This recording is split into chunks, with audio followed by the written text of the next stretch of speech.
सध्या कल्याणच्या खाडीवर परदेशी पाहुण्यांचं आगमन झाले। अमेरिका आणि युरोपमधून हजारो किलोमीटरचा प्रवास करून हे परदेशी पाहुणे या ठिकाणी दाखल झालेत आणि यांना पाहण्यासाठी कल्याणकर सुद्धा मोठी गर्दी करतात।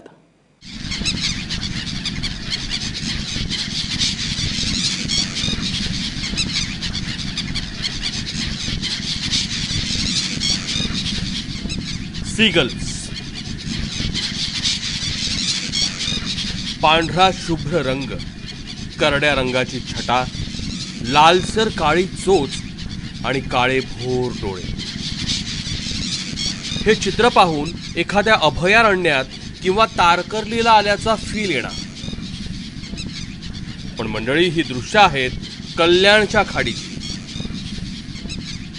जिथं सध्या सीगल्सचे थवेच्या थवे मुक्कामी आहेत।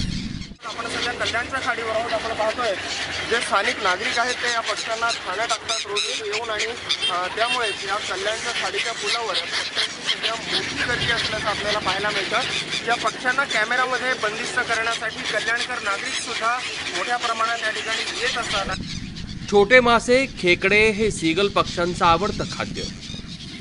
इथं मात्र काहीसं वेगळंच चित्र आहे। कल्याणच्या खाडीनं आणि लोकांनी यांची सवय मोडली आहे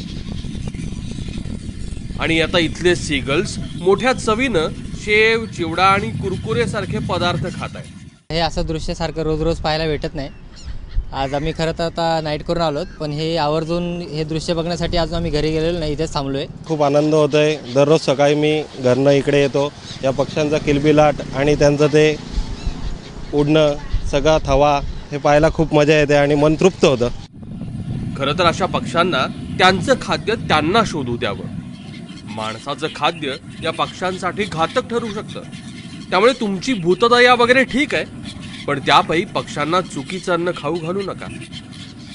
फक्त यूट्यूबवर दिसणाऱ्या या पक्ष्यांनी कल्याणकरांना मात्र दारातच दर्शन दिलंय। त्यामुळे सेल्फी तो बनता है। निनाद करमरकर, एबीपी माझा, कल्याण।